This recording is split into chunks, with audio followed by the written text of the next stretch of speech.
So case statement గురించి ఉందో మీకు కేస్ స్టేట్మెంట్ అనేది సిలోనే వస్తుంది. సేమ్ అదే వీటిలోన విఎల్ఎస్లో కూడా ఉంటుంది కేస్ స్టేట్మెంట్. అంటే కేస్ స్టేట్మెంట్ అంటే ఎట్లేదు, కేసు ఇస్తాం, అందులో ఒక అంటే ఏదో ఒక ఎక్స్ప్రెషన్ మనం రాస్తాం. ఆ ఎక్స్ప్రెషన్ రిఫరెన్స్ 1 అయితే ఇది ఎగ్జిక్యూట్ అవుద్ది, ఆ రిఫరెన్స్ 2 అయితే ఇది ఎగ్జిక్యూట్ అవుద్ది. ఈ లైన్స్ రాస్తాం. రిఫరెన్స్ 3 అయితే ఇది ఎగ్జిక్యూట్ అవుద్ది. ఇది కేస్ స్టేట్మెంట్. అంటే ఒక్కొక్క కేసుకి ఒక్కొక్క ఇది అవుద్ది. ఈ ఎక్స్ప్రెషన్ బట్టి ఇవి ఉంటాయి. ఓకేనా. ఒక సింపుల్ ఎగ్జాంపుల్ ఇది తీసుకుంటే 2 to 4 డీకోడర్ ఏదో ఒకటి ఇచ్చేద్దాం. 2 to 4 decoder using case statement. Decoder అంటే ఏంటో చెప్పాల్సిన లేదు కదా. డీకోడర్ 2 to 4 అంటే 2 ఉంటాయి, 4 ఉంటాయి, I0 I3 దాకా ఉంటాయి, ఏదో ఒక 2 ఉంటాయి. ఓకేనా. ఇది ఒక ఎనేబుల్ ఏదో ఒకటి ఇద్దాం.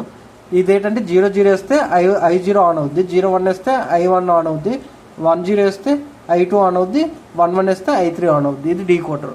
ఓకేనా. డీకోడర్ మళ్ళీ చెప్పాల్సిన లేదు కదా. నెక్స్ట్ మాడ్యూల్ డీక్ అనేది డెక్ అని సరిపోద్దులే. ఏటేటి ఉంటాయి, అవుట్పుట్ ఇన్పుట్ రెండు ఇద్దాం. ఓకేనా. అన్ని అవుట్పుట్ ఇన్పుట్ రాయడమే బాధ అండి, టైం వేస్ట్ నిజంగా. 2 to 4 కదా. ఇన్పుట్ ఎన్ని ఉంటాయి, 2 లైన్స్ కదా.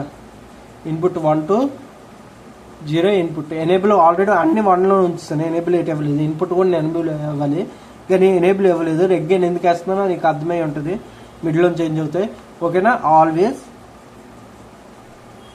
@ ఐ చేంజ్ అయిన ప్రతిసారి ఈ కండిషన్లోకి వెళ్తుంది. ఏది చేంజ్ అయినా లోపలికి వెళ్తుంది ఆల్వేస్. ఓకేనా. బిగిన్ ఎందుకు రాసానంటే కేస్ స్టేట్మెంట్ ఇది ఆల్వేజ్ చేంజ్ అయిన ప్రతిసారి మొత్తం ఎగ్జిక్యూట్ అవుతుంది. ఓకేనా. బిగిన్ కేసు ఏంటంటే ఏంటి ఇన్పుట్ కదా.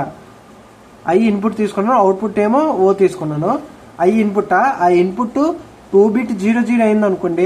2 bit 0 అవ్వాలంటే I0 1 అవ్వాలి, అదే O0 1 అవ్వాలి. కాబట్టి 4 bit 0 1 అని అర్థం. అంటే 0 ఈ 2 bit 0 అయింది అనుకోండి, 2 bit 0 అయితే అవుట్పుట్ ఏమో ఓ అనేది O of 0 1 అవ్వాలి కదా. O of 0 1, O of 1 0, O of 2 0, O of 3 0. ఓకేనా. అది 2 bit 0 1 అయింది అనుకోండి అవుట్పుట్, అదే అనేది O is equals to 4 bit 0 0 1 0 అని అర్థం. ఓకేనా.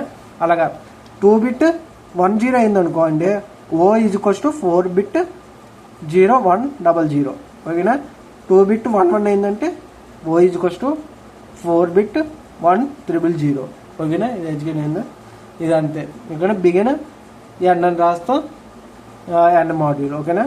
ఇది చూడండి మళ్ళీ ఎక్స్ప్లెయిన్ చేస్తాను. కేసులోన ఒక ఎక్స్ప్రెషన్ రాస్తాం, ఆ ఎక్స్ప్రెషన్ ఐ అని తీసుకున్నాను.